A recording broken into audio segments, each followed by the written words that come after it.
प्रवेश लिया है, वो भी आज इस मंच से जुड़े हैं। इन सभी प्रतिभागियों का इग्नू क्षेत्र के लखनऊ की ओर से मैं doctor Reena Kumari, assistant regional director IGNOU regional centre Lucknow की ओर से आप सबको तहे दिल से हार्दिक स्वागत और अभिनंदन करती हूँ। जैसा कि हम सभी जानते हैं कि आज पूरी दुनिया में एक ग्लोबल इशू को लेकर कि किस प्रकार से महिलाओं की भागीदारी को हम देश के विकास के लिए बढ़ा सकते हैं। हमारे आज के इस वेबिनार का विषय है विकसित भारत के लिए महिलाओं की भूमिका। इस विषय पर हम आज चर्चा सुनेंगे प्रोफेसर वंदना श्रीवास्तव मैम से।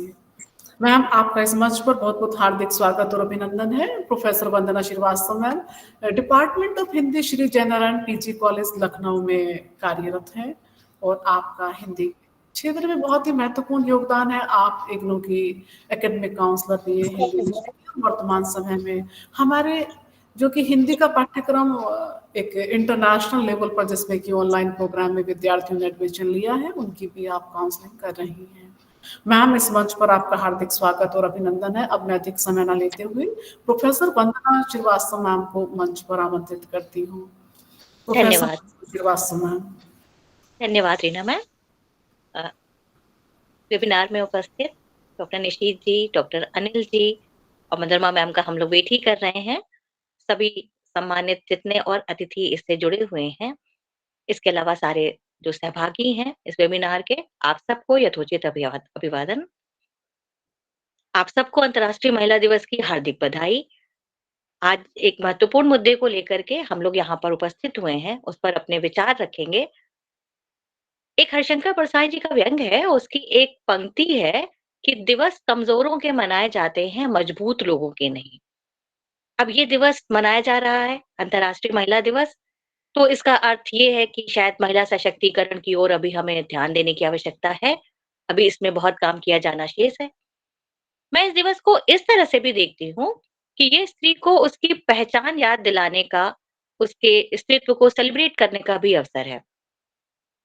हमें ये याद रखना है कि सशक्त होने का अर्थ केवल घर से बाहर निकल जाना, नौकरी कर लेना या पुरुषों के साथ रोल रिवर्सल नहीं है, बल्कि स्त्री के सशक्त होने का अर्थ हमेशा ही ये होगा कि उसको स्वतंत्रता के साथ निर्णय लेने की उसमें क्षमता हो, उसका खुद पर विश्वास हो और लोग भी उस पर विश्वास करें।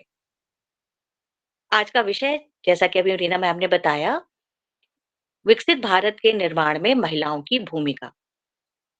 तो बहुत अधिक समय मैं नहीं लूंगी, 1 घंटे का ही ये कार्यक्रम है, तो बहुत संक्षेप में मैं अपनी बात इसमें रखना चाहूंगी। सबसे पहले तो हमें ये जानना होगा कि विकास के वो सूचक क्या हैं जिनके आधार पर कोई भी देश एक विकसित राष्ट्र कहलाता है। तो ये सूचक होते हैं प्रति व्यक्ति आय, मानव विकास अर्थात शिक्षा, स्वास्थ्य, आमदनी, अ, समानता के अवसर। इन्हीं सूचकों के आधार पर हमको भारत की स्थिति और उसमें भी स्त्रियों की भूमिका पर दृष्टि डालनी होगी। यानी हमें ये देखना होगा कि शिक्षा और स्वास्थ्य की स्थिति या निर्णयकारी जो व्यवसाय हैं उनमें उनका प्रतिनिधित्व, राजनीतिक भागीदारी, संपत्ति पर अधिकार, समानता के अवसर, इन सब चीजों में महिलाओं की स्थिति क्या है। और जब हम इन सूचकों के आधार पर दृष्टि डालते हैं तो हम पूर्णतः संतुष्ट तो नहीं होते, लेकिन आश्वस्त जरूर होते हैं कि शासन, प्रशासन, उद्योग, व्यापार जगत, तकनीकी, खेल, विज्ञान, प्रत्येक जगत में महिलाओं की न सिर्फ भागीदारी बढ़ी है, बल्कि उन्होंने अपनी उत्कृष्टता भी साबित की है। एक समय था जब देश की आधी आबादी देश के विकास में अपना प्रत्यक्ष योगदान नहीं देती थी, मात्र परिवार तक ही सीमित थी। योगदान कम नहीं था, परिवार के माध्यम से योगदान दे रही थी, लेकिन सीधे सीधे प्रत्यक्ष रूप से सामने नहीं थी। यही कारण है कि देश की विकास दर भी धीमी थी। आज स्थितियां बदल चुकी हैं। आत्मविश्वास से भरी हुई, शिक्षा के आभूषण से सजी हुई नारी आज राष्ट्र को निर्माण के पथ पर तेजी के साथ आगे लेकर जा रही है। स्त्री और पुरुष दोनों का ही सक्रिय योगदान जितना एक परिवार के संचालन के लिए जरूरी होता है, उतना ही एक देश के विकास के लिए भी जरूरी होता है। दोनों का व्यक्तित्व अलग है, सोचने का ढंग अलग, दृष्टिकोण अलग, क्षमताएं अलग, तो दोनों ही मिलकर ही एक देश को पूर्ण बना सकते हैं। नारी का स्वावलंबी होना अगर उसके स्वाभिमान या उसके परिवार की जो बढ़ती जरूरतें हैं उनकी पूर्ति के लिए जरूरी है, तो वहीं देश के विकास के लिए भी ज़रूरी है। पहले भी नारी लगातार काम कर रही थी। कृषि कार्य में, पशुओं की देखभाल में, कुटीर और गृह उद्योगों में लगातार वो लगी थी, लेकिन स्वामित्व उसके पास नहीं था। हमारे पितृसत्तात्मक समाज में स्वामित्व हमेशा पुरुषों के पास था, लेकिन अब स्थितियां बदल रही हैं। अब स्त्री को उसके परिश्रम का श्रेय भी मिल रहा है और अधिकार भी, और यही कारण है कि अब स्त्रियां आगे आ रही हैं।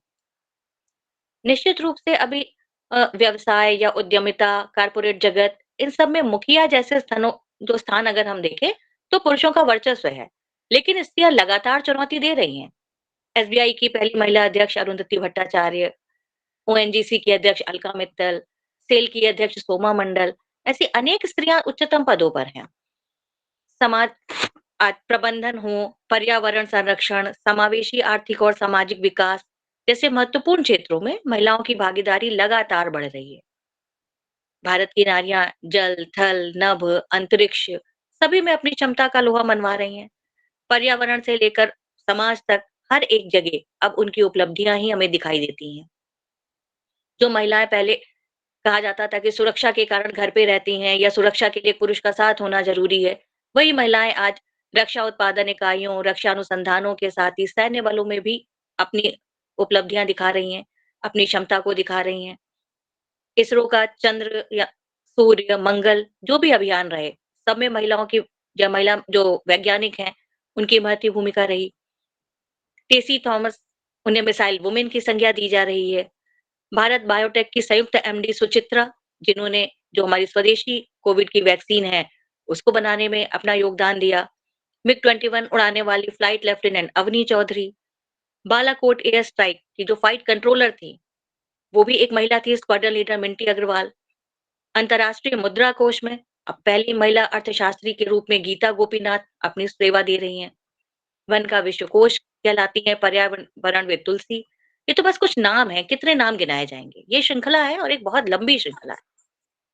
आज प्रबंधन हो, समावेशी विकास हो, कोई भी क्षेत्र हो, तो इन सभी क्षेत्रों में ये महिलाएँ ना केवल खुद को सशक्त बना रही हैं, बल्कि अर्थव्यवस्था को भी लगातार एक मजबूत गति दे रही हैं।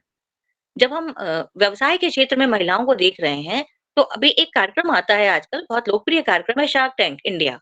उसके कई तीसरा सीज़न ये चल रहा है। उसमें आप देखिए शार्क के रूप में हमें महिलाएँ दिखाई दे रही हैं। एमक्योर की जो एमक्योर फार्मास्यूटिकल है, उसकी जो सीएफओ हैं नमिता थापर, जो शुगर कॉस्मेटिक्स की फाउंडर हैं विनीता, इसके अलावा मामाअर्थ के पिछले सीज़न में को-फाउंडर और उनकी सीईओ थी गज़ाला अलग, ये हमें शार्क के रूप में दिखाई दे रही हैं। और अभी तो राधिका हैं जिनका यूनिकॉर्न जो है वो उनका जो उद्यम है वो यूनिकॉर्न में शामिल हो चुका है। इसमें जब शार्क टैंक इंडिया की हम बात कर रहे हैं तो इसके पिक्चर्स को भी अगर आप देखें जो इन्वेस्टमेंट के लिए आ रहे हैं, तो देखकर बहुत अच्छा लगता है कि उसमें बड़ी संख्या में जो स्त्रियाँ हैं वो फाउंडर और को-फाउंडर के रूप में आ रही हैं। यानी अब महिलाएँ व्यवसाय या उद्योग में अपने दम पर आगे बढ़ रही हैं और लगातार बढ़ रही हैं। ये हमें आश्वस्त करता है कि देश में अब परिदृश्य बदल रहा है। महिला उद्यमी को अब संदेह की दृष्टि से नहीं देखा जाता या उद्यम की सफलता का पैमाना अब लिंग नहीं है। इसके साथ ही जो भारत सरकार है वो निरंतर कौशल विकास की ओर बात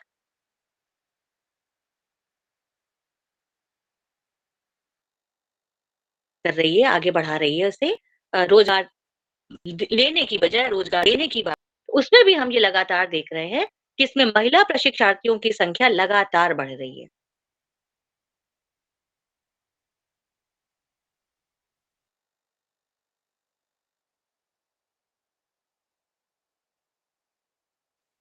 सरकार लगातार गुणवत्तापूर्ण शिक्षा, कौशल विकास और आर्थिक सहायता भी, हमारे जो प्रधानमंत्री जी हैं, उन्होंने एक लक्ष्य दिया है कि 2047 तक विकसित भारत का निर्माण हम कर लेंगे। ये हमारा संकल्प, और इस संकल्प की सिद्धि के लिए महिलाएँ दिन-रात लगी हुई हैं, पूरी तरह से तत्पर हैं। वो दिन दूनी रात चौगुनी मेहनत करके अपने आप को साबित करने के साथ-साथ देश के विकास को भी एक विकसित राष्ट्र बनाने की ओर अग्रसर हैं। बहुत लंबा संघर्ष रहा है। बहुत सारे आंदोलन से गुजरते हुए महिलाओं ने अपने लिए नए अवसर तलाशे हैं। अभी भी संभावना समाप्त नहीं हुई है। संभावनाओं के एक बहुत सारे द्वार हैं जो खुलने के लिए तैयार हैं, जिन पर महिलाएँ लगातार दस्तक भी दे रही हैं। अब ज़रूरत क्या है? भारतीय स्त्रियां जो हैं वो अपने परिवेश और अपने संस्कार इनको साथ लेकर चलते हुए अपने लिए योजना बनाने के लिए, अपने लिए समाधान ढूंढने के लिए, अपना रास्ता निर्माण करने में पर्याप्त रूप से सक्षम है। हमें जरूरत क्या है कि बस उसके क्रियान्वयन के लिए हम एक उपयुक्त वातावरण, एक परिवेश का निर्माण कर सकें। इसकी ओर अगर हम आगे बढ़ते हैं तो हमें एक कोई कहने में गुरेज नहीं होना चाहिए कि भारत विकसित भारत अगर होगा 2047 तक, तो उसमें महिलाओं की भूमिका सबसे बड़ी भूमिका होगी। जो और बहुत 2047 से भी पहले ही ये क्षमता हम प्राप्त कर सकते हैं, कि अगर इसी तरह से महिलाएं इस क्षेत्र में अपना योगदान देती रहेंगी। एक बार पुनः आप सभी को बहुत-बहुत बधाई अंतर्राष्ट्रीय महिला दिवस की। आप सबने अपना मुझे इस लायक समझा और यहाँ पर आमंत्रित किया, इसके लिए भी मैं आप सबको बहुत धन्यवाद देना चाहती हूँ। किसी न किसी माध्यम से हम लोग मिलते ही रहते हैं। तो एक बार पुनः ये मिलने का एक माध्यम बना ये वेबिनार। तो आप सबको बहुत-बहुत बधाई, बहुत-बहुत धन्यवाद और एक बार पुनः अंतर्राष्ट्रीय महिला दिवस की हार्दिक शुभकामनाएँ। धन्यवाद। बहुत बहुत धन्यवाद मैम, आपने बहुत ही महत्वपूर्ण जानकारी अपने संबोधन के माध्यम से हमारे सभी प्रतिभागियों के लिए इस प्लेटफॉर्म पर आपने शेयर की। अब मैं यहाँ पर प्लेटफॉर्म पर जुड़े सभी प्रतिभागियों से और डिग्निटरी से ये निवेदन करती हूँ कि एक बार अपना वीडियो ऑन कर ले ताकि एक फोटोग्राफ क्लिक की जा सके।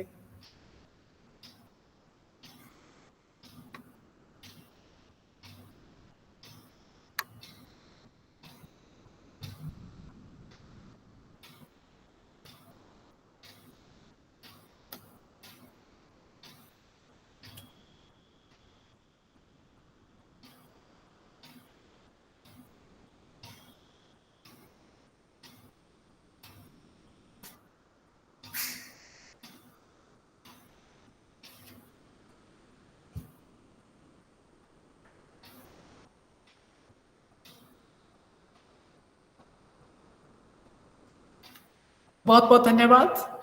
और मैं यहाँ प्रतिभागियों के लिए भी हम लास्ट में इस प्लेटफॉर्म को ओपन करेंगे। यदि हमारे प्रतिभागी भी महिला दिवस के अवसर पर अपनी कोई कविता या आप कोई अपनी स्टोरी बताना चाहेंगे तो निश्चित रूप से ये प्लेटफॉर्म आपके लिए ओपन रहेगा। इस कार्यक्रम को आगे बढ़ाते हुए जैसे कि प्रोफेसर वंदना मैम ने अभी अपने संबोधन में कहा कि आज निवेश के क्षेत्र में, बिजनेस के क्षेत्र में और स्टार्टअप के क्षेत्र में किस प्रकार से महिलाएं आगे बढ़ रही हैं। और क्योंकि 2024 में महिला दिवस के अवसर पर थीम ही है इंस्पायर इंक्लूजन, कि किस प्रकार से महिलाओं की भागीदारी के लिए उन्हें हमें मोटिवेट करना है, इंस्पायर करना है, ताकि वो एक उद्यमिता के क्षेत्र में आगे बढ़ सके और दूसरी महिलाओं को भी मोटिवेट कर सके। और एक चेन की तरह जो 50% जनसंख्या महिलाओं की पूरी पृथ्वी पर है, किस प्रकार से वो विकास में अपनी भूमिका को निभा सकते हैं। तो इस कार्यक्रम को आगे बढ़ाते हुए मैं हमारे साथ आज की हमारे इग्नू एलुमनाई मिस हर्षिता श्रीवास्तव इस मंच पर जुड़ी हैं। आपने इग्नू से CPY certificate in yoga programme complete किया है और इसके बाद आप Harshita peace and wellness foundation आप चला रही हैं। इसके साथ ही आप ने बताया कि आप खादी फैशन हाउस की भी आप उसमें भी कार्यरत हैं। तो किस प्रकार से हर्षिता आपने आपकी क्या स्टोरी और किस प्रकार से इग्नू के इस प्रोग्राम ने आपको हेल्प किया। बहुत बहुत स्वागत है मिस हर्षिता श्रीवास्तव का इस प्लेटफॉर्म पर। Thank you ma'am. आप सभी को वुमेन्स डे पे ढेर सारी शुभकामनाएं। और मेरा नाम हर्षिता है और मैं लखनऊ में रहती हूँ। आप सबको आवाज आ रही है मेरी? हाँ, हम सुन पा रहे हैं, हम सभी लोग आपको। जी, ये जो मेरा अपना खादी फैशन हाउस के नाम से बिजनेस है, ये मैं उसकी ओनर हूँ और ये 9 साल हो गए इसको चलाते हुए। मेरी खादी की फैक्ट्री है, उसमें रेडीमेड कपड़े हम बनाते हैं। इसके पीछे भी हमारी एक सोच थी कि हम अपने जो भारत देश है उसके लिए हम कुछ कर सकें, तो हमने इसलिए खादी का प्रोफेशन चूज़ किया। और सामाजिक कार्यों में मेरी बचपन से रुचि थी, इसलिए हमने इसको चूज़ किया कि इसमें जो है सबसे छोटे तबके के जो लोग होते हैं, कत्तिन और बुनकर, वो हमारे कार्यरत होते हैं। तो अगर हम इस उसमें काम करते हैं इस फ़ील्ड में, तो हम उनको भी रोज़गार देते हैं और एक सामाजिक कार्य के रूप में भी हम कार्यरत हो सकते हैं। तो मेरा ये मेन मोटो था इस पे खादी में काम करने का।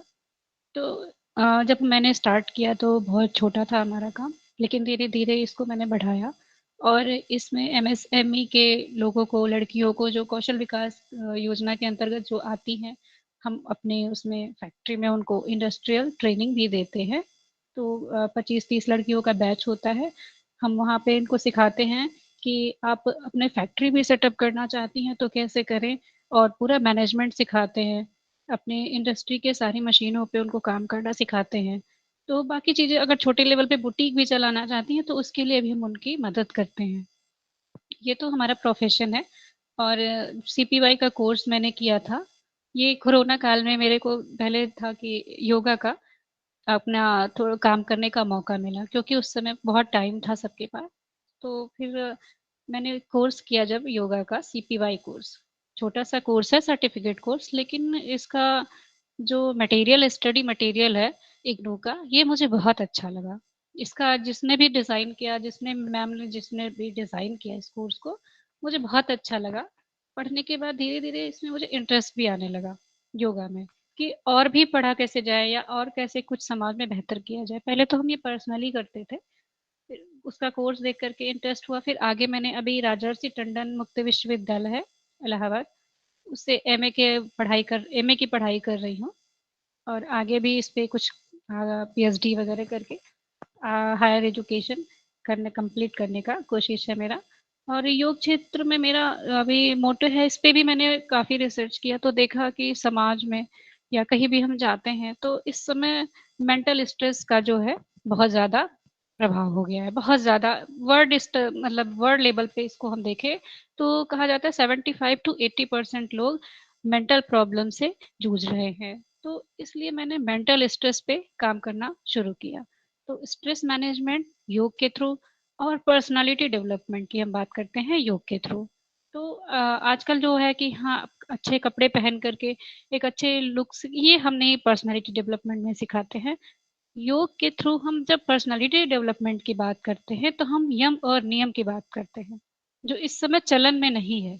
योग को तो बहुत लोग जान रहे हैं, लेकिन हम जब यम नियम की बात करते हैं, उसमें सत्य अहिंसा अस्तेय की जब हम बात करते हैं, तो लोग कहते हैं अच्छा ऐसा भी योग होता है। तो इस पे मेरा काम चल रहा है कि वास्तविकता क्या है योग की, हम इसको मन से कैसे सुधारें। फिजिकल एक्सरसाइज तो ठीक है, कर लेंगे, लेकिन हम पहले अंदर से जब इम्प्रूव्ड होंगे, स्ट्रांग होंगे, तो फिजिकल इफेक्ट हमारे ऊपर आराम से आएगा और हम बहुत बड़ी-बड़ी चीज़ों को कर सकते हैं। ध्यान और धारणा तो बहुत बाद की बात हो जाती है। यम और नियम पतंजलि का मुख्य है, तो उस पे काम करना चाहिए। तो इस विषय पे हम काम कर रहे हैं, लोगों को अवेयर कर रहे हैं, गोष्ठियों के माध्यम से, लेक्चरर्स के माध्यम से, और शिविर ऑर्गेनाइज करते हैं योगा की, जिसमें लोग पार्टिसिपेट करते हैं और रियल योगा क्या है उसको जानते हैं, और उनको जनरल क्या करना चाहिए। बहुत ज़्यादा ध्यान धारणा की ज़रूरत नहीं है, पहले हम अपने आप को फिट करें, मेंटली स्ट्रांग करें, उसके बाद हम ध्यान लगाने की कोशिश करें। तो इस पे हम काम करते हैं स्कूल, कॉलेज, इंस्टीट्यूट्स में, और ये छोटा सा मेरा काम है मैम। और बहुत अच्छा लगा आपने मुझे एक प्लेटफॉर्म दिया अपनी बात को कहने का। Thank you so much.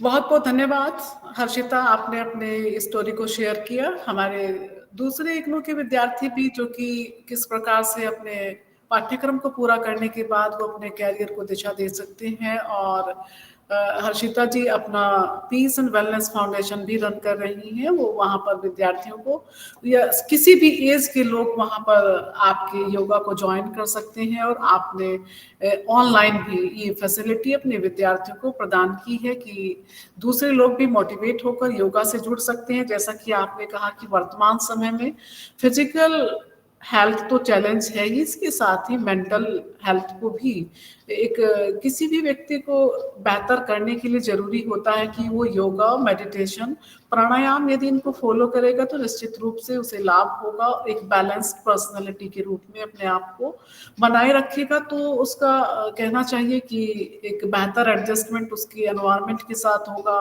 वो अपना आउटपुट बेहतर तरीके से दे सकेगा। तो जरूरी है कि हमारे विद्यार्थी जो कि इस प्लेटफॉर्म से जुड़े हैं वो भी योगा जैसे पाठ्यक्रमों से जुड़ सकते हैं, अपने कैरियर को नई दिशा दे सकते हैं। और इग्नू के विभिन्न पाठ्यक्रमों में प्रवेश की अंतिम तिथि अभी आप 15 मार्च तक अप्लाई 10 मार्च तक अप्लाई कर सकते हैं, और हो सकता है कि फर्दर भी ये डेट कुछ एक्सटेंड करें, बट अभी तो 10 मार्च ही है। तो आप अधिक से अधिक विद्यार्थी जो कि, क्योंकि इग्नू का एक समय में 2 पाठ्यक्रमों को इस समय आप कर सकते हैं, तो जो हमारे एमए के विद्यार्थी हैं या बीएड के विद्यार्थी हैं वो सर्टिफिकेट या डिप्लोमा प्रोग्राम में भी अपने आप को एनरोल कर सकते हैं।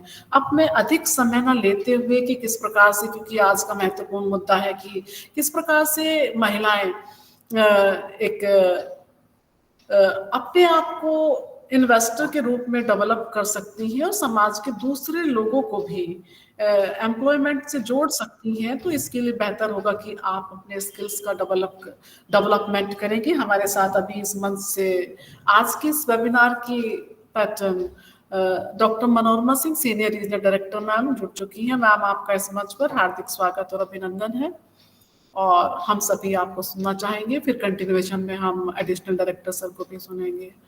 मैम, मैं भी कुछ बोलूंगा। Doctor Manorama Singh ma'am. Thank you so much Reena ji. सबसे पहले इस वर्चुअल मोड में जितने भी हमारे पार्टिसिपेंट जुड़े हुए हैं उनको अंतर्राष्ट्रीय महिला दिवस की बहुत बहुत बहुत बधाई, और सबका हम स्वागत करना चाहेंगे। जितने पार्टिसिपेंट हमारे साथ हैं, वंदना श्रीवास्तव जी हैं, अनिल कुमार मिश्रा जी एडिशनल डायरेक्टर हैं, निशीत नागर जी असिस्टेंट रजिस्ट्रार साहब हैं, रीना जी हैं जो हमारी ऑर्गेनाइजर है इस कार्यक्रम की, जिन्होंने बहुत शिद्दत के साथ इस कार्यक्रम को ऑर्गेनाइज किया है, परवत सिंह जी हैं, योगेश जी हैं, और जितने भी पार्टिसिपेंट्स हैं सबका हार्दिक स्वागत और अभिनंदन करते हैं। और जैसा कि थीम है कि विकसित भारत 2047 में महिलाओं की भूमिका, महिलाओं की भूमिका तो वैसे भी अगर हम लोग देखें तो अतुलनीय है। अगर कहा जाए देवी का स्वरूप है, माँ लक्ष्मी, माँ सरस्वती, सब महिलाएं हैं। अगर घर से हम लोग चलें तो घर, जो महिलाएं बाहर निकल रही हैं, बाहर भी संभालती हैं, घर भी संभालती हैं, तो महिलाओं की भूमिका अतुलनीय है। और महिलाएं जो काम शिद्दत के संग करती हैं, लेकिन उसमें ये मानना है कि जब तक पुरुषों का साथ नहीं मिलेगा, पुरुष मतलब घर में भाई हो, पति हो, या आप कहीं काम कर रहे हैं तो आपके मेल कलीग्स हों, एक दूसरे के संग म्यूचुअली अगर हम लोग चलते हैं तभी कोई काम आपका 100% सक्सेस में आता है।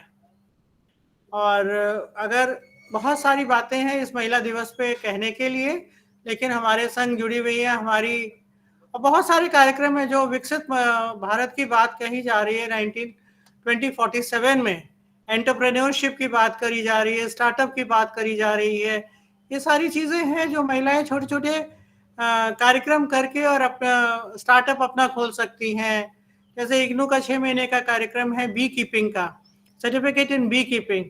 सर्टिफिकेट इन बी कीपिंग करने के पश्चात आपको स्टेट गवर्नमेंट से फंडिंग आपकी हो जाएगी और आप एक बी कीपर के रूप में जो स्टार्टअप आप खोल सकते हो, और उसके बाद उस प्रोडक्ट को आप पेटेंट भी कर सकते हो, और उसको छोटे गांव से लेकर के आप बाहर तक उस प्रोडक्ट को की मार्केटिंग कर सकते हो। एक अच्छे आप एंटरप्रेन्योर बन सकते हो। सर्टिफिकेट इन फैशन डिजाइनिंग एक 6 महीने का इग्नू का प्रोग्राम है। ये फैशन डिजाइनिंग आजकल हम लोग सब जानते ही हैं कि ये जो मुद्दा है फैशन डिजाइनिंग का, ये काफ़ी चर्चा में है। और अगर इस कोर्स को कोई कर लेता है, इसमें बहुत बारीकियां बताई गई हैं फैशन डिजाइनिंग की, तो इसको करने के पश्चात अपना कोई भी स्वयं का रोजगार, ये कहा जा रहा है कि रोजगार देने वाले बनो, ना कि रोजगार लेने वाले मत बनो, रोजगार देने वाले बनो। आप छोटा सा आप अपना स्टार्टअप खोल लेंगे, एंटरप्रेन्योर आप बन जाएंगे, 4 लोगों को आप जॉब भी दे सकते हैं। और पढ़ाई के साथ साथ अगर आप ग्रेजुएशन कर रहे हो, पोस्ट ग्रेजुएशन कर रहे हो, उसके साथ साथ इग्नू के ये 6 महीने के कार्यक्रम, इसी तरह से डेयरी में बहुत सारे कार्यक्रम इग्नू के हैं, जिसको करने के पश्चात आप अपना योगदान दे सकते हो, देश के विकास में आप अपना योगदान दे सकते हो।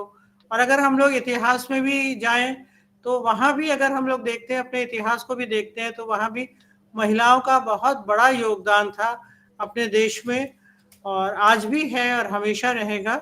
मेरा ये मानना है, एक दिन इंटरनेशनल वुमेन डे नहीं होना चाहिए, हर रोज वुमेन डे होना चाहिए। और हमें स्वयं को पहचानना है। हम लोग महिलाएं अपने आप को नहीं पहचानते हैं, अपने आप को पहचानो, आपके अंदर जो क्वालिटीज हैं उनको पहचानो और खुल के सामने आओ, खुल के सामने आओ। और आज जो समय आ गया है कि पुरुषों के संग कंधा मिला करके महिलाएं काम कर रही हैं, और ये बहुत बड़ा योगदान है। पहले अगर हम आज से 20-25 साल पहले की बात करें, तो जहां लड़कियों को इतना मौका नहीं मिलता था, महिलाओं को इतना मौका नहीं मिलता था कि वो अपनी पढ़ाई को आगे बढ़ा सके। एक छोटा सा एग्जाम्पल दें कि अगर किसी घर में भाई बहन है, तो कोई गेस्ट आ गया तो गुड़िया चाय बनाएगी और गुड्डू चाहे बाहर खेलने ही गए हों। ये समय था। इस समय से आज बहुत चेंज आ गया है, और आज महिलाओं को अपने आप को पहचानना है, अपने आप को समझना है, और अपनी सुरक्षा का भी ख्याल रखना है। सरकार तो सुरक्षा का ख्याल रख ही रही है, और लेकिन हमें खुद अपनी सुरक्षा का ख्याल रखना है कि कैसे हम सुरक्षित रहेंगे, और अपने आसपास किस तरह का वातावरण हम बना करके रखें कि जो भी हमारा वर्क प्लेस है वहाँ पे भी हम सुरक्षित रहें। इन्हीं बातों के संग हम अपनी वाणी को विराम देते हैं, और एक बार पुनः अंतर्राष्ट्रीय महिला दिवस की सभी को हार्दिक शुभकामनाएं, बहुत बहुत बधाई। Thank you so much.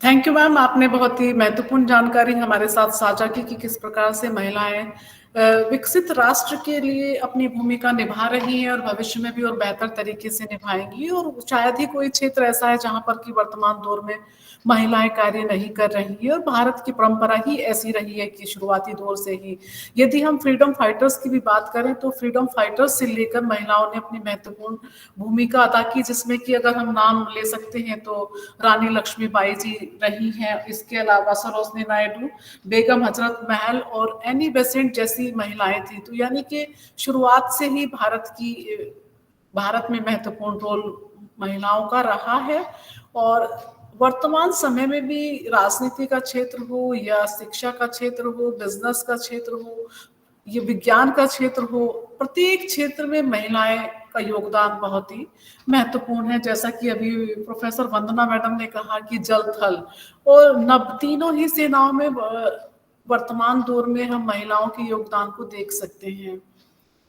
इस कार्यक्रम को आगे बढ़ाते हुए मैं हमारे साथ इस मंच पर इग्नू रीजनल सेंटर लखनऊ की ओर से एडिशनल डायरेक्टर सर जुड़े हैं, डॉक्टर अनिल कुमार मिश्रा सर आपका इस मंच पर बहुत बहुत स्वागत और अभिनंदन है। और हम चाहेंगे कि अंतर्राष्ट्रीय महिला दिवस के अवसर पर आप कुछ साझा करें sir. Thank you doctor Reena. मैं ये बताना चाहूंगा कि मैं ट्रेवलिंग में हूँ, तो हो सकता है मेरी आवाज न पहुंचे, लेकिन मैं सभी को मेरा प्रणाम। आज के इस अंतर्राष्ट्रीय महिला दिवस के अवसर पर आप सभी को बहुत बहुत बधाई।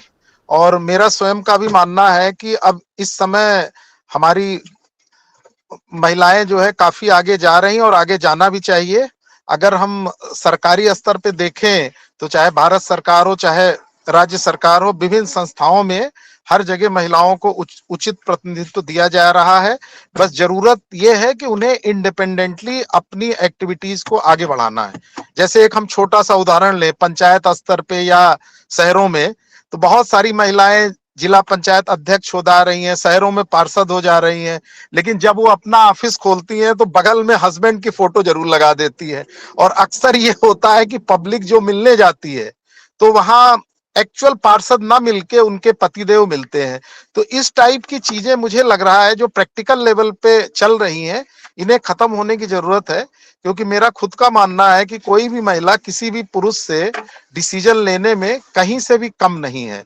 बस जरूरत है कि हमें इस बंधन से मुक्त होकर इंडिपेंडेंटली आगे बढ़ना है। बहुत बहुत धन्यवाद। मिश्रा जी, आपका ये कंसर्न कि आप ट्रैवलिंग में हैं, उसके बाद भी ये वेबिनार ज्वाइन किया, इसके लिए हम लोग बहुत आभारी हैं। और आपकी आवाज पूरी साफ साफ आ रही थी, और महिलाओं के लिए जो आपका कंसर्न है वो वास्तव में बहुत जेन्युइन है। कि जहां महिलाओं को इंडिपेंडेंट काम करना चाहिए, वहां जैसा आपने कहा कि पति रहते हैं या जो भी है, तो ये चीज हम लोगों को देखना है कि जो भी हमारा वर्क प्लेस है वहां हमें स्वयं काम करना है। और पति भाई ठीक है, घर तक तो सीमित है, लेकिन दफ्तर में उनकी प्रेजेंस आवश्यकता नहीं है। इसीलिए सरकार ने हर जगह महिलाओं को प्रतिनिधि करने के लिए मौका दिया है। तो इस चीज को, इसकी गरिमा को हम लोगों को बना के रखना चाहिए। जी, thank you. Thank you sir. महिलाओं की भागीदारी और किस प्रकार से इंडिपेंडेंट डिसीजन लेने के लिए महिलाएं अपने आप को आगे बढ़ा सकती हैं, इसके संबंध में आपने अपने विचार व्यक्त किए। इस कार्यक्रम को हम आगे बढ़ाएंगे, लेकिन इससे पूर्व में कुछ महत्वपूर्ण सूचनाएं उन सभी विद्यार्थियों को देना चाहती हूँ जो कि आज इस प्लेटफॉर्म से ठीक है तिवारी जी, हमने ठीक बोला। राष्ट्रीय मुक्त विश्वविद्यालय की NCDI के द्वारा कार में बैठ के ज्यादा ठीक नहीं है, कोलैबोरेशन में RSD के कोलैबोरेशन में मिश्रा जी, यहाँ पर आपसे स्टार्ट रिक्वेस्ट किया जा है, चुका है कि कुछ 3 तरह के कॉम्पिटिशन्स हैं जो कि आयोजित किए गए हैं। ये कंपटीशन है, आइडिया कंपटीशन है, पोस्टर कंपटीशन है और एस्से कंपटीशन है। क्योंकि आज हमारे साथ इस मंच पर हमारे एकेडमिक काउंसलर्स और कोऑर्डिनेटर्स भी जुड़े हैं, तो उनके माध्यम से भी मैं चाहूंगी कि इसका प्रचार प्रसार करें ताकि अधिक से अधिक विद्यार्थी इसमें भाग ले। इस समय इन आइडिया को सबमिट करने की अंतिम तिथि विश्वविद्यालय के द्वारा बढ़ाकर 15 मार्च कर दी गई है। तो हमारे विद्यार्थी जो कि इग्नू के विद्यार्थी हैं या इग्नू के अलुमनाई हैं, वो इसमें पार्टिसिपेट कर सकते हैं और अपने आइडिया, एस्से या पोस्टर को ncdi@ignu.ac.in पर सबमिट करेंगे। इससे संबंधित सारी जानकारी इग्नू रीजनल सेंटर लखनऊ के सोशल मीडिया प्लेटफॉर्म्स पर भी अपडेटेड है। इसके अलावा इग्नू की वेबसाइट पर भी इससे संबंधित सारी सूचना दी गई है। तो इसके 2 थीम हैं। इसका थीम है कि हाउ डू आई विजुअलाइज विकसित भारत @2047, कि आप किस तरह से 2047 में विकसित भारत को विजुअलाइज करते हैं। इसके संबंध में आपके पास कोई आइडिया है या आप पोस्टर बनाना चाहते हैं या एसे राइटिंग करना चाहते हैं। दूसरा है how do I visualise IGNOU विकसित भारत @2047। 2047 में जब भारत की हम संकल्पना लेकर चल रहे हैं कि भारत एक विकसित भारत होगा, तो उस समय इग्नू किस प्रकार का होगा, किस प्रकार का होना चाहिए, कैसा आपको उसका स्टडी मटेरियल कैसा होगा, उसका टीचिंग लर्निंग का किस प्रकार से होगी। तो इस संबंध में आपके पास जो भी आइडिया है, तो उस आइडिया को आप सबमिट करेंगे, लिखेंगे और इसके बाद उसे आप ncdi@ignu.ac.in पर सबमिट कर देंगे। फर्स्ट, सेकंड, थर्ड आने वाले नेशनल लेवल पर विद्यार्थियों को कैश प्राइज भी दिया जाएगा और उन्हें सर्टिफिकेट दिया जाएगा। इसके अलावा विश्वविद्यालय की ओर से जो भी सहयोग होगा उनकी आइडिया को कंप्लीट करने के लिए, वो उन्हें किया जाएगा। इसी प्रकार से रीजनल सेंटर्स के लेवल पर भी फर्स्ट, सेकंड, थर्ड आने वाले विद्यार्थियों को उन्हें रिकॉग्नाइज किया जाएगा और हमारे सभी विद्यार्थियों को जो कि इस कॉम्पिटिशन्स में भाग लेंगे, उन्हें एक participation certificate IGNOU regional centre की ओर से दिया जाएगा। किसी भी रीजनल सेंटर से कोई भी विद्यार्थी उसमें अपनी प्रतिभागिता को दर्ज कर सकते हैं। तो ये एक महत्वपूर्ण सूचना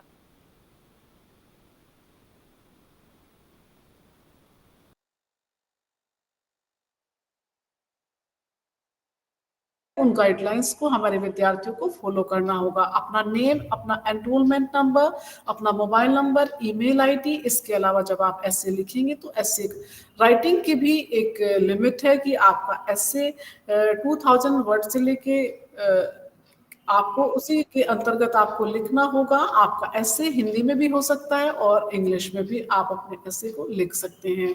तो इससे संबंधित पूरी जानकारी को जब आप, और साथ ही आपको ओरिजिनलिटी का भी सर्टिफिकेट अटैच करना होगा कि आपका जो आइडिया है वो आपने किसी दूसरे के आइडिया को कॉपी नहीं किया है, आपने किसी दूसरे के पोस्टर को कॉपी नहीं किया है। आप यदि एस्से कॉम्पिटिशन में पार्टिसिपेट कर रहे हैं तो आपने कहीं से एस्से को किसी दूसरे का कॉपी नहीं किया है। तो इस इंफॉर्मेशन को हमारे कोऑर्डिनेटर्स भी अपने व्हाट्सएप ग्रुप पर शेयर कर सकते हैं ताकि इग्नू रीजनल सेंटर लखनऊ की ओर से अधिक विद्यार्थियों की प्रतिभागिता इन कॉम्पिटिशन्स में हो सके।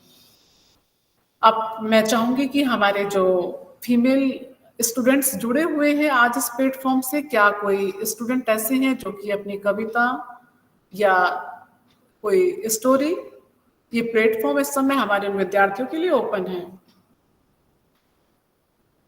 कोई विद्यार्थी अपना हैंड रेज कर सकते हैं यदि आपको कोई कविता सुनानी है या कुछ भी आपको अवसर पर। हेलो मैम, मैं भी बोलना चाहता हूँ मैम। हाँ आलोक सर। जी सर, आपका थोड़ा सा सर वॉइस का प्रॉब्लम है।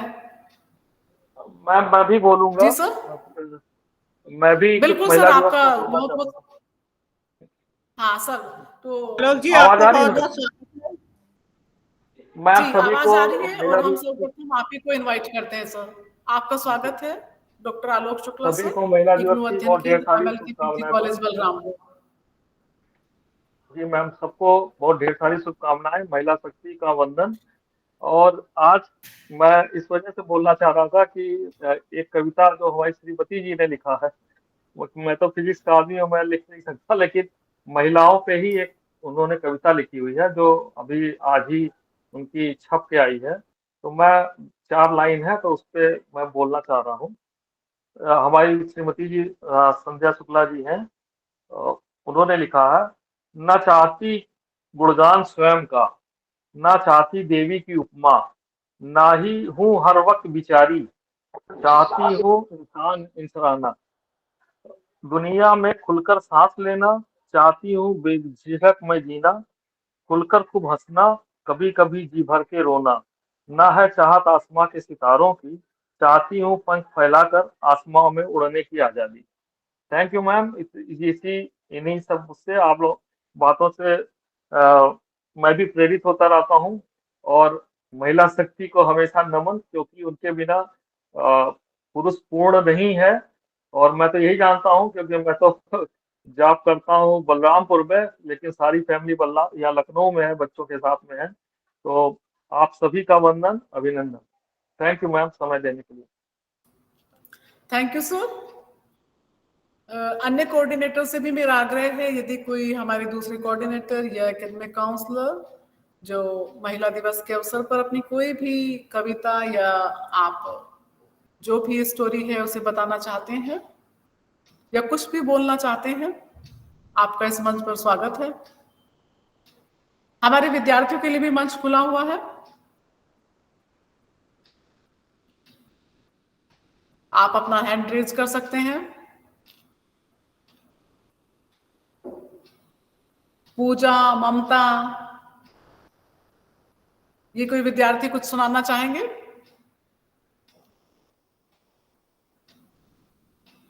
इस कार्यक्रम को आगे बढ़ाते हुए हम, जैसा कि अभी वर्तमान समय में एक महत्वपूर्ण जागरूकता लाने का प्रयास इग्नू क्षेत्र के लखनऊ के द्वारा किया जा रहा है कि हम सभी को अपने वोट की कीमत समझनी है, मतदान करना है। हमारे विद्यार्थी जो कि एक यूथ है और हमें सजग होना चाहिए कि किस प्रकार से विभिन्न चुनाव के अंतर्गत हम अपने मतदान का प्रयोग अवश्य करें। इसी के लिए मोटिवेट करने का कार्य समय समय पर विभिन्न अध्ययन केंद्रों के माध्यम से भी ये इस प्रकार के अवेयरनेस कैंप्स का आयोजन किया जा रहा है। तो आज इस प्लेटफॉर्म पर भी हमारे साथ हमारे विद्यार्थी जुड़े हैं, तो मैं चाहूंगी कि आदरणीय डॉक्टर मनोरमा सिंह मैम से रिक्वेस्ट करूंगी कि मैम क्यों ना हम इस प्लेज को आज इस प्लेटफॉर्म पर ले लें, ताकि अधिक से अधिक विद्यार्थियों तक ये प्लेज का भी। बिल्कुल रीना जी। जी मैम, बिल्कुल मैम।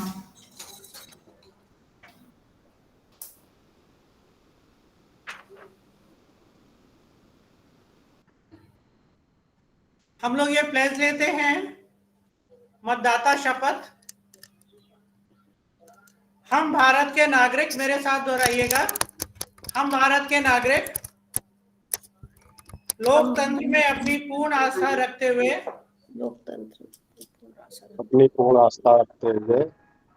यह शपथ लेते हैं कि यह शपथ लेते हैं कि हम अपने देश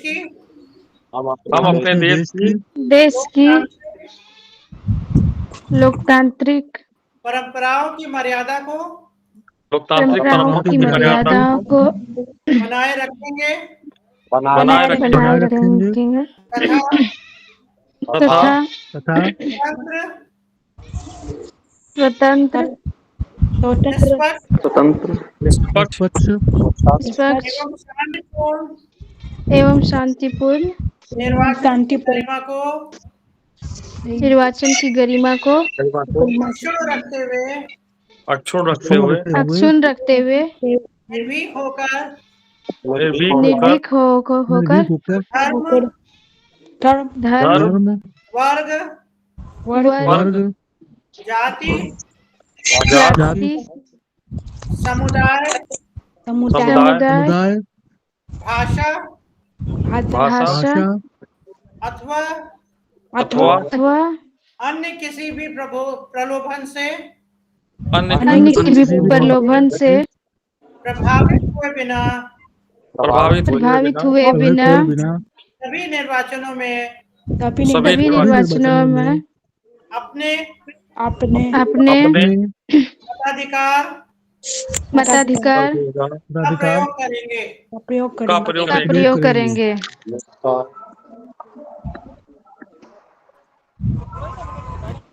thank you so much. Thank you ma'am. सभी प्रतिभागियों का और हमारे सभी डिग्निटरीज का बहुत बहुत धन्यवाद कि सभी ने प्रतिभागिता की वोटर्स प्लेज के लिए।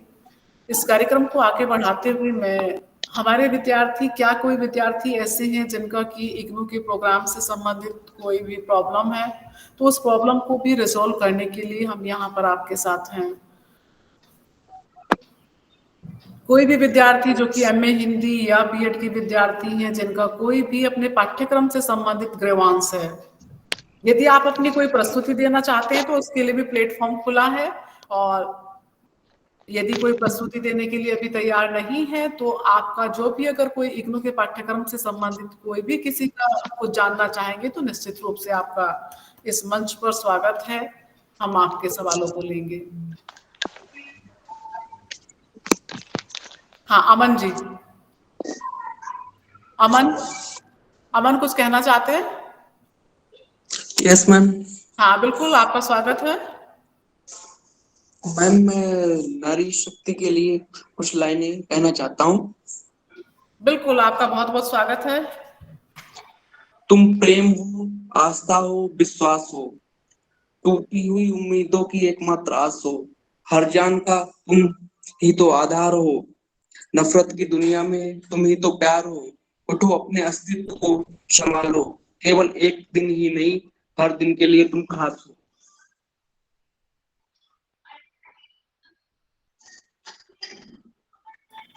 हर दिन के लिए तुम खास हो, यानी कि केवल यही नहीं कि वर्ष में हम एक दिन महिला दिवस मना रहे हैं, यानी कि हर दिन ही एक महिला अपनी भूमिका महत्वपूर्ण रूप से अदा कर रही है। हमें उसका सम्मान करना है, उसे इक्विटी प्रदान करनी है। बहुत बहुत धन्यवाद अमन। कोई अन्य विद्यार्थी? Thank you ma'am, thanks a lot ma'am. जी मैम। ममता। ये हाँ ममता, आपका बहुत बहुत स्वागत है ममता। Good afternoon ma'am. 2 शब्द मैं महिला दिवस के लिए कहना चाहूंगी। जी, नारी तू अबला नहीं, स्वयं शक्ति पहचान, अपने हक को लड़ स्वयं, तब होगा उत्थान, नारी तुम महान हो। अच्छा, नारी तुम महान हो। थैंक यू ममता। अन्य विद्यार्थी? हर्षिता कुछ कहना चाहती हूँ? बिल्कुल हर्षिता, पुनः आपका स्वागत है मंच पर। मैम, अभी मैं डीएनएचए का भी कोर्स कर रही हूँ इग्नू के through, diploma in nutrition and health education. तो इसमें मैंने अभी अक्टूबर में अपना असाइनमेंट जमा कर दिया था, लेकिन अभी कुछ रिजल्ट नहीं पता चल रहा है। वेबसाइट पे चेक करते हैं तो उसमें ये बता रहा है कि आपका इनरोलमेंट नंबर फाउंड नहीं कर रहा है, इस तरीके से कुछ मैसेज आता है। आप ऐसा करना कि आप अपना डिटेल डीएनएचए का भेज देना, उसमें चेक कर लेंगे। अपना एनरोलमेंट नंबर, अपना प्रोग्राम का नाम आप भेज दीजिएगा। और DNHA programme diploma in nutrition health and education, मैं अपने दूसरे विद्यार्थियों को भी यहाँ पर बता दूं कि बहुत ही महत्वपूर्ण प्रोग्राम है और ये आपको आपके हेल्थ के बारे में, आपको डाइट के बारे में महत्वपूर्ण जानकारी देता है। तो आपका ज्ञान का संवर्धन तो होगा ही, इसके अलावा ये आपको रोजगार से भी जोड़ता है। हमारे विद्यार्थी इसे करने के बाद डाइटिशियन के लिए अप्लाई कर सकते हैं। हर्षिता जी, आपने असाइनमेंट कहाँ जमा किया था? मैंने यहाँ पे लखनऊ में ही किया था। नहीं, किस जगह स्टडी? क्रिश्चियन कॉलेज में? महाराजा बिजली पासी में। महाराजा बिजली पासी। चलिए ठीक है, महाराजा बिजली पासी से अवार्ड तो आ गए हमारे पास, वो अंडर अपडेशन है। तो मैक्सिमम भी जो डेट होगी आप 15 तक मान लीजिए, 15 मार्च तक हो जाएगा update. Okay, thank you sir. एक मुझे और बात करनी थी। इस समय सभी लोग हैं इस प्लेटफॉर्म पे, तो स्टूडेंट्स जब इसमें होता है ना, इग्नू में जितने भी इसमें नंबर दिए होते हैं, कॉन्टैक्ट नंबर जो बेसिक नंबर्स होते हैं, वो लगते नहीं हैं। और जो स्टूडेंट होता है वो बहुत परेशान हो जाता है कि कैसे मतलब उस जानकारी करे, कैसे बात करे। तो नहीं, इसका हमारा कोई जो सोल्यूशन? देखिए, हमारा जो रीजनल सेंटर का नंबर है 052222244832, उस पर मिस्टर कुशवाहा बैठते हैं और वो कॉल रिकॉर्ड भी करते हैं। हाँ, ये हो सकता है कि नंबर ऑफ स्टूडेंट ज्यादा होते हो तो आपका ना मिल पाया हो, ऐसा संभव है। नहीं, लखनऊ रीजनल सेंटर में जो बेसिक नंबर है वो तो काम करता है, लेकिन कभी कभी बहुत मतलब घंटों लगाए, 3-3 4-4 दिन हम लोग लगाते हैं, नहीं लगता है। और वेबसाइट में भी अपडेट नहीं किया गया है नंबर, सारे नंबर बंद आते हैं। तो इसमें आई थिंक जो नंबर नहीं चल रहे उसको बंद कर देना चाहिए, और जो नंबर चल रहे हैं उसको ऐड कर देना चाहिए। बिल्कुल, आपका सुझाव सही है रीना जी, इसका ध्यान रखिएगा। अगर बिल्कुल हर्षिता, आपने एक अच्छा सजेशन हमें दिया है और निश्चित रूप से हम प्रयास करेंगे आपके इस सजेशन को इम्प्लीमेंट करने का। Thank you ma'am. कोई अन्य विद्यार्थी? जी मैम, मैं ममता। हाँ जी मैम, ममता। MHDOL की स्टूडेंट हूँ मैम। हाँ, इसमें मैम हम लोगों का असाइनमेंट MH3 और 6 सबमिट हो गया है मैम, उसकी हमें ईमेल भी आई है। हाँ। बट MH2 और 4 में कोई हम लोगों को लिंक नहीं दिया गया है जिसमें हम लोग अपना असाइनमेंट सबमिट करेंगे। मैं बहुत ही ब्रीफ में अपने सभी विद्यार्थियों को जो कि MSDOL यानी कि MA हिंदी ऑनलाइन लर्निंग के विद्यार्थी इस मंच पर जुड़े हैं, उन सभी को ये सूचना दे दूं कि सभी विद्यार्थियों को जो कि MSDOL के विद्यार्थी हैं, उन्हें अपने असाइनमेंट्स को लिखकर स्कैन करके PDF बनाने के बाद अपने LMS पोर्टल पर अपलोड करना है। अब विद्यार्थियों का, जैसा कि ममता जी ने कहा कि आपका 2 कोर्सेज के लिए वहां पर रिफ्लेक्ट नहीं हो रहा है, तो आप director.coe@ignou.ac.in को मेल कर सकते हैं, क्योंकि LMS पोर्टल को हम लोग उसे मॉनिटरिंग या उसका कंट्रोल नहीं कर सकते हैं स्टूडेंट के एंड का, तो वो हेडक्वार्टर से होता है, वहां पर आपको इसका संबंध में मेल करना होगा director.coe@ignou.ac.in। दूसरी महत्वपूर्ण सूचना है कि असाइनमेंट्स को सबमिट करने के लिए एक लास्ट डेट होती है, और ऑनलाइन के विद्यार्थियों को मैम मुझे क्षमा करिएगा, इससे संबंधित निकल जाएगी तो फिर आप उसे अपलोड आगे नहीं कर पाएंगे। तो लेटेस्ट जो है, आपको 31 मार्च तक अपना सभी विद्यार्थियों को जो कि जून 2024 के एग्जाम में अपीयर होना है, वो अपने असाइनमेंट्स को अपलोड कर देंगे। अपलोड करते समय भी आपको ध्यान रखना है कि जिस कोर्स के लिए जहां पर स्पेस है आप वहीं पर अपलोड करेंगे। असाइनमेंट से संबंधित क्वेश्चन पेपर जो हमारे ऑनलाइन लर्निंग के विद्यार्थी हैं, उनका क्वेश्चन पेपर LMS पोर्टल पर ही रहता है, वहां से ही हमारे पेपर को डाउनलोड करना होगा। नेक्स्ट है कि जो विद्यार्थी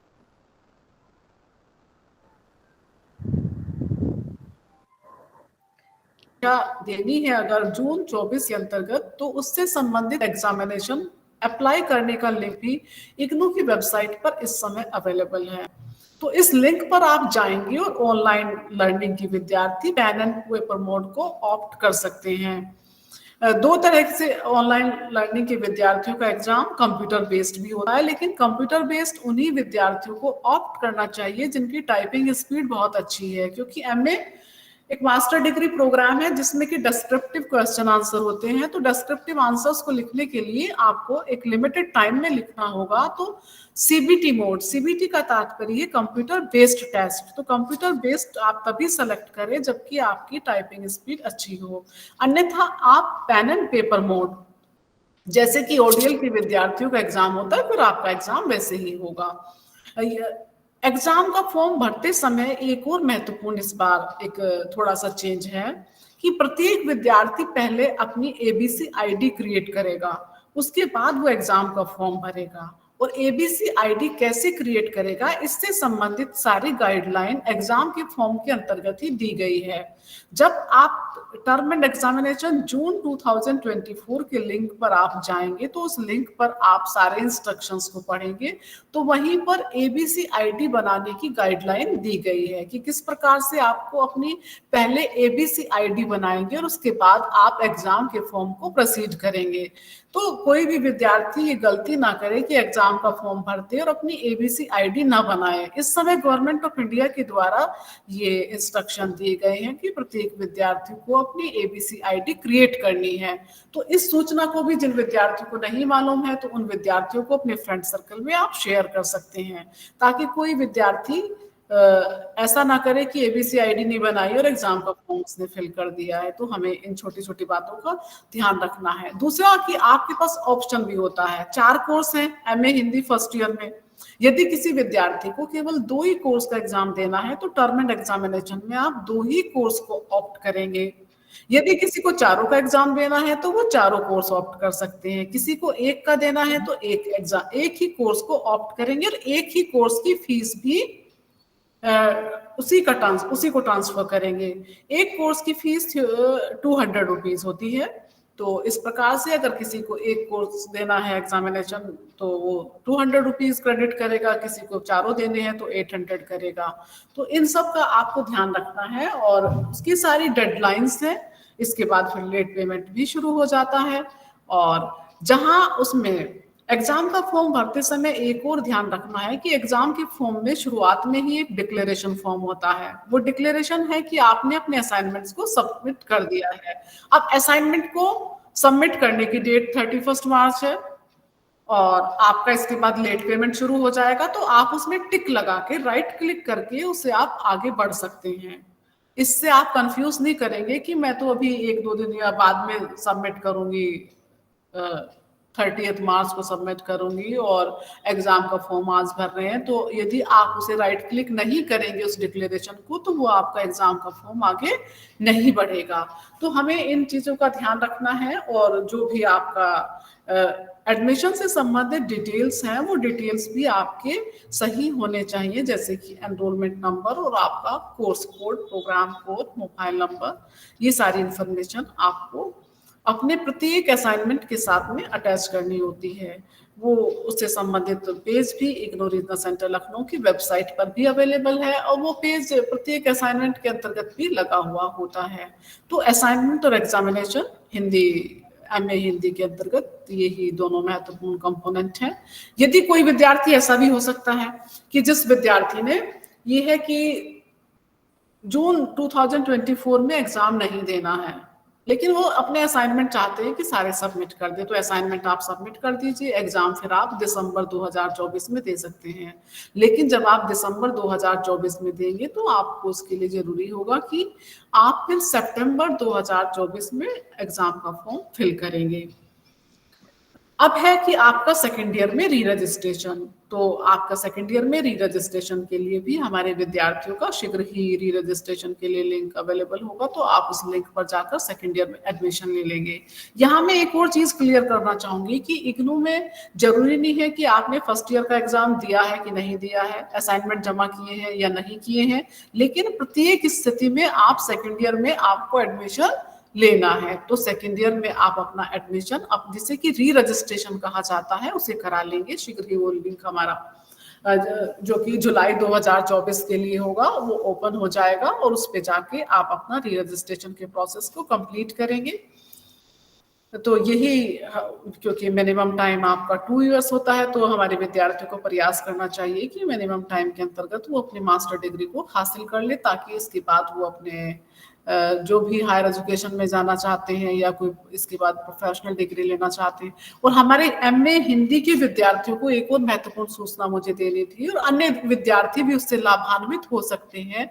पीजीडीटी, post graduate diploma in translation studies, एक बहुत ही महत्वपूर्ण कार्यक्रम है और इससे संबंधित भर्तियां समय समय पर विभिन्न state government, central government staff selection commission के थ्रू आती हैं, तो आप उसके लिए भी ट्रांसलेटर के लिए अप्लाई कर सकते हैं। इसी तरह से कुछ दूसरे पाठ्यक्रम हैं जो कि बहुत ही महत्वपूर्ण पाठ्यक्रम है, जिसमें कि आप जैसे कि वास्तुशास्त्र में डिप्लोमा पाठ्यक्रम, इस तरह के पाठ्यक्रमों से भी लाभान्वित हो सकते हैं। अभी मैम ने बताया कि सर्टिफिकेट इन फैशन डिजाइनिंग, तो इसके अलावा डिप्लोमा इन अपरेल मर्चेंडाइजिंग, ये भी एक बहुत ही महत्वपूर्ण पाठ्यक्रम है। इसे करके भी आप अपना स्वयं का स्टार्टअप शुरू कर सकते हैं, स्वयं के बुटीक को स्टार्ट करने में आपको हेल्प करेगा diploma in apparel merchandising programme. तो ये 1 वर्षीय पाठ्यक्रम है, बहुत ही महत्वपूर्ण पाठ्यक्रम है। तो इस तरह के तमाम पाठ्यक्रम ऐसे हैं जो हमारे विद्यार्थी बीएड के हैं, उनके लिए सर्टिफिकेट इन गाइडेंस एक बहुत ही 6 महीने का पॉपुलर इग्नू का प्रोग्राम है। हमारे सभी विद्यार्थी जो कि एजुकेशन फील्ड से जुड़े होते हैं, जिन्हें कि जो कि शिक्षक हैं या शिक्षक नहीं भी हैं, तो अपने बच्चों की गाइडेंस करने के लिए भी वो पाठ्यक्रम आपकी नॉलेज का एनहांसमेंट करता है। तो इस तरह के पाठ्यक्रमों की एक लंबी सूची इग्नू की वेबसाइट पर ई प्रोस्पेक्टस है, तो ई प्रोस्पेक्टस को भी आप चेक कर सकते हैं। इसके अलावा अपने स्टडी सेंटर पर भी आप संपर्क स्थापित कर सकते हैं, रीजनल सेंटर पर भी आप संपर्क स्थापित कर सकते हैं और इस तरह के कार्यक्रमों से लाभ उठा सकते हैं, अपने कैरियर को नई दिशा दे सकते हैं, अपने आप को, अपनी नॉलेज का एनहांसमेंट कर सकते हैं, स्किल का डेवलपमेंट कर सकते हैं। तो ये तमाम चीज़ें हैं जो कि इस पाठ्यक्रम के माध्यम से आज इन पाठ्यक्रमों से आप अपने आप को साथ साथ साइमल्टेनियस रजिस्ट्रेशन का जो यूनिवर्सिटी ग्रांट कमीशन की पॉलिसी है उससे आप लाभान्वित हो सकते हैं। अनुश्री ने हैंड रेज किया है। हाँ, आपका स्वागत है अनुश्री। मैम पहले असाइनमेंट जमा होगा तभी फॉर्म फिल होगा। क्या कह रहे हैं? पहले असाइनमेंट जमा होगा उसके बाद ही फॉर्म फिल होगा क्या?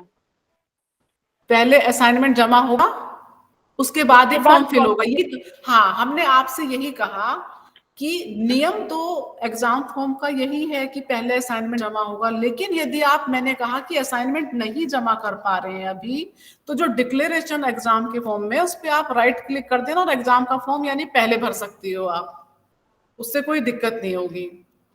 जी मैम। अच्छा रीना जी, आपका मीटिंग का टाइम खत्म हो रहा है, मैसेज आ रहा है। एक घंटे के लिए लगा शेड्यूल किया आपने। जी सर। मैम मुझे बस ये पूछना था कि कर देंगे ना, जिस मैम जो आपने बताया directory.coe.ignu.ac एक बार और रिपीट कर दीजिए। मैं यहाँ अनिरुद्ध जी इसमें सॉरी डायरेक्टर DIRCTOR director.coe हाँ ignu.ac.in उन्हें आप मेल करेंगे कि आपके 2 कोर्स के असाइनमेंट के लिए कहीं भी आपके वो कोर्सेज आपके LMS पोर्टल पर रिफ्लेक्टेड नहीं है, kindly add both the courses. देखिए समन मैम ने जो director.coe.ignu.ac.in ये मेल है। आप इस कार्यक्रम को आगे बढ़ाते हुए हमें लगा कि हमारे सभी विद्यार्थियों के सवाल हो चुके हैं। मैं फॉर्मल वोट ऑफ थैंक्स के लिए हमारे साथ असिस्टेंट कोऑर्डिनेटर नीरज जी, अपने स्टूडेंट्स को हम बता रहे हैं, अभी हर्षिता श्रीवास्तव जी ने कहा था कि वेबसाइट पे कई सारे नंबर हैं। Yes ma'am. वेबसाइट इग्नू की वेबसाइट पे रीजनल सेंटर की अगर ये वेबसाइट पे जाएंगी तो सिर्फ एक ही नंबर हमारा है जो फंक्शनल है, वो उसमें दिया हुआ है। सिर्फ एक नंबर है जो मिश्रा जी ने अभी बताया था 0522-244-2832। हर्षिता जी यही नंबर एक है जो हेल्प डेस्क की, तो हेल्प डेस्क पे काम करता है। Thank you ma'am. इस कार्यक्रम को आगे बढ़ाते हुए मैं असिस्टेंट कोऑर्डिनेटर मिस समन खान को फॉर्मल वोट ऑफ थैंक्स के लिए आमंत्रित करती हूँ। Thank you ma'am. आपका मंच पर बहुत स्वागत है। Thank you ma'am. सर्वप्रथम मैं आप सभी यहाँ उपस्थित होने के लिए आपका धन्यवाद करती हूँ। आज के कार्यक्रम में उपस्थित doctor Manorama ma'am regional director, doctor Anil Kumar Mishra sir additional regional director, Reena Kumari ma'am assistant director, doctor Nishit Nagar sir, हमारे प्रोफेसर वंदना श्रीवास्तव, हमारी guest speaker miss Harshita, regional centre के स्टाफ मेंबर्स, एकेडमिक काउंसलर्स और हमारे सारे इग्नू लर्नर्स का मैं बहुत बहुत आभार व्यक्त करती हूँ कि आपने समय निकाल के आज की हमारी मीटिंग को ज्वाइन किया।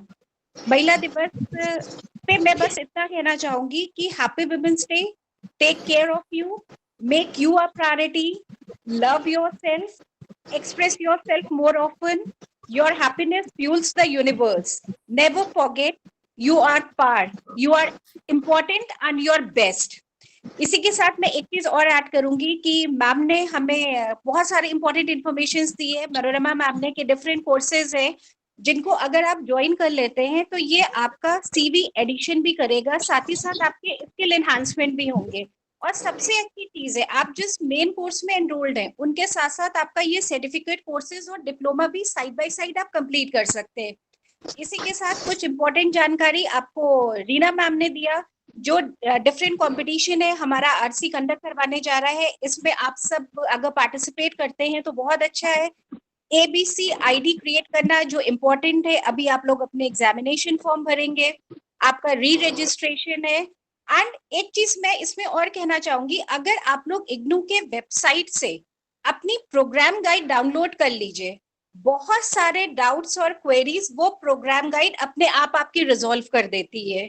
बाकी रीजनल सेंटर, स्टडी सेंटर हमेशा आपकी मदद के लिए मौजूद है। इन्हीं शब्दों के साथ मैं आप सभी का बहुत बहुत आभार और धन्यवाद व्यक्त करती हूँ।